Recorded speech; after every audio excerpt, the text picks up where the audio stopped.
طریقے سے پاک پروردگار عالم ہمارا آپ کا قدم قدم پر ہماری رہنمائی فرما رہا ہے، جس کو ہم آپ مشکل سے مشکل تر سمجھ رہے ہیں، جائے گا نہیں، آسان تر ہوتا جا رہا ہے۔ فائدہ نہیں چند کرتا منٹ تمہیں تو کرے گا، آواز بھی صحیح آتا ہے۔ اس مقام اور اس جگہ کے تعلق سے تھوڑی دیر ذکر کریں گے، شاید کہ یہ ذکر اور یہ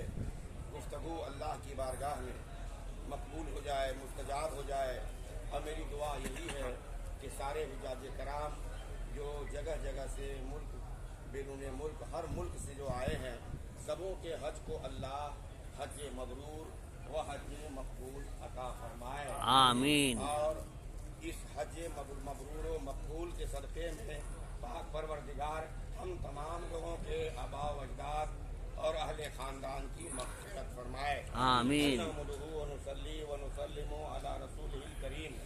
اما بعد، اعوذ باللہ من الشیطان الرجیم، بسم اللہ الرحمن الرحیم، وَأَتِمُّوا الْحَجَّ وَالْعُمْرَةَ لِلَّهِ، صدق اللہ المولانا العظیم وصدق رسولہ النبی الامین المتین الکریم، ونحن علی ذلک لمن الشاہدین والشاکرین، والحمد للہ رب العالمین، والعاقبۃ للمتقین، والصلاۃ والسلام علی رسولہ الکریم۔ درود شریف کا نذران محبت، اللہم صلی علی اللہم صلی اللہ سیدنا سفیانہ حبیانہ نبیانہ مولانا محمد بارک وسلم، رات السلام علیک یا رسول اللہ صلی اللہ تعالی علیہ وسلم۔ ہمیں کرنی ہے شہنشاہ بقا کی رضا جوئی، وہ اپنے ہو گئے تو رحمت پروردگار اپنی۔ آج ذی الحجہ کی 9 تاریخ ہے اور 1446 ہجری ہے، اور اللہ تبارک و تعالیٰ نے ہمیں اور آپ کو توفیق بخشا ہے یہاں کی حاضر ہمارے اور آپ کے نبی آخر الزمان صلی اللہ تعالیٰ علیہ وسلم پر 9 ہجری کو حج فرض ہوا، آمین۔ مگر عقائد و عالم نور مجسم صلی اللہ تعالیٰ علیہ وسلم بنفس نفیس 9 ہجری کو حج کے لیے تشریف نہیں لائے، اور سیدنا ابوبکر صدیق رضی اللہ تعالیٰ عنہ کو امیر حج بنا کر حج کے لیے روانہ فرمایا، اور عقائد عالم نور مجسم آفتاب نبوت ماہتاب رسالت عقائد عالم کریم السجایا جمیل الشیم نبی البرایا شفیع الامم صلی اللہ تعالیٰ علیہ وسلم 10 ہجری کو بنفس نفیس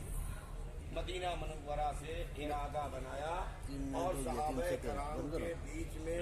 اس کا اظہار فرمایا۔ صحابہ کرام میں سے ہر ایک نے اپنی خواہش کا اظہار کیا کہ یا رسول اللہ، یا حبیب اللہ، آپ کی معیت میں حج کے لیے ہم بھی جانا چاہتے ہیں۔ المختصر صحابہ کرام کا ایک جمع غفیر مجمع ذوالحلیفہ تک تشریف لائے، اور رات قیام کر کے آقا دو عالم صلی اللہ تعالیٰ علیہ وسلم وہاں احرام پہنا۔ ایک روایت میں ہے کہ مدینہ ہی میں احرام پہنا تھا، اور دوسری روایت ہے کہ ذوالحلیفہ جاؤ، مدینہ میں ہم لوگ مدینہ جو مکہ آتے ہیں وہ احرام باندھ کے، اللہ کے رسول صلی اللہ علیہ وسلم وہاں سے احرام باندھ کے چلے، اور جب مکہ المکرمہ پہنچے،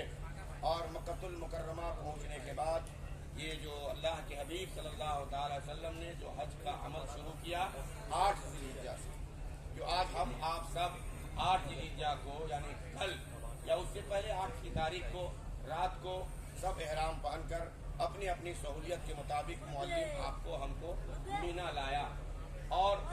ہم نے رات کا قیام مینا میں کیا۔ یہ 5 وقت کی نماز وہاں سنت تھی، لیکن ایک وقت کی نماز کیونکہ معلم کے اشارے پر، رہنمائی پر، رہبری پر اس کے گاڑی پر آنا ہوتا ہے، اور کافی تعداد میں لوگ ہوتے ہیں، معلم کے لیے پریشانی، تو کم و بیش اکثر لوگ رات ہی کو یہاں تشریف لے آئے، اور بہت سارے لوگ ایسے بھی ہوئے جو فجر کی نماز بھی پڑھ کے آئے۔ بہرحال عقائد عالم صلی اللہ تعالی علیہ وسلم نے مینا میں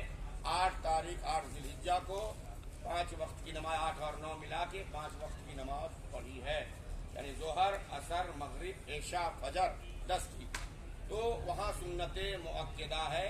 یہ جو گزر گیا وقت، اب یہاں جو آیا ہے تو اللہ کے حبیب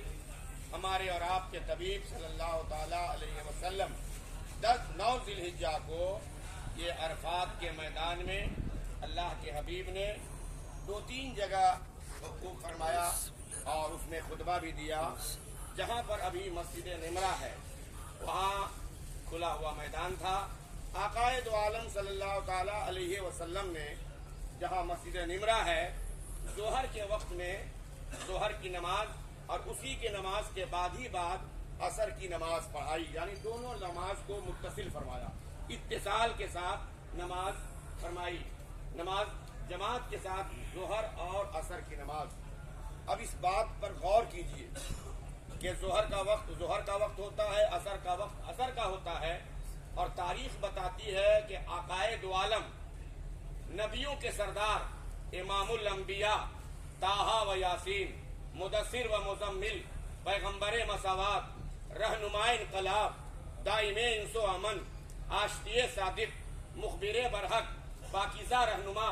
آمنہ کے لال، احمد مجتبیٰ، محمد مصطفیٰ صلی اللہ تعالی علیہ وسلم کی مائیت میں عرفات کے میدان میں 1,24,000 کچھ کم و بیش صحابہ کرام کا ٹھاٹے مارتا ہوا مجمع تھا. وہ مجمع کیسا ہوگا؟ جس مجمع میں نبی مرسل اور امام الانبیاء سید الرسل جلوہ بار ہوں گے اور نورانی چہرے کا جناب دیدار ہوتا ہوگا، زیارت ہوتی ہوگی. صحابہ کرام کتنے خوش نصیب ہوں گے کہ آقائے دو عالم کی مائیت میں حج بیت اللہ ادا کیا ہوگا. سبحان اللہ. سرکار نے جناب خطبہ دیا، کچھ لوگوں کو احساس ہوا کہ آج روزہ رکھا جائے. 1,24,000 مجمع کوئی چھوٹا موٹا نہیں ہوتا ہے، بہت بڑا مجمع ہوتا ہے. کسی کا جناب خیال ہوا کہ شاید آج روزہ ہے، مگر مکی سرکار نے مدنی